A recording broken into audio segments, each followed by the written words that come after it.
ستا د بدن خوشبو خوره ده په کمره کې زما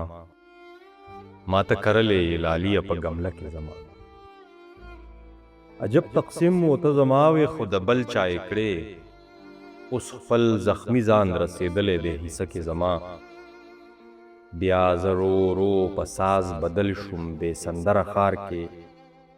بیا خدای رو رو تاثیر پیدا کو زمزمه کې زما د خدای نیازبینه حس دې ترس په زړه کې نه و که نه ګنې د خدای روی هم شامل و وسیله کې زما ټول ویل ستا مسله څه د ما ستا نوم واخیست خو چا هم ونه کړو مدد دې مسله کې زما ممتازه زه لکه د هر چا د میراث غوندې یم کار لري هر څوک په ایمانه کې او سجده کې زما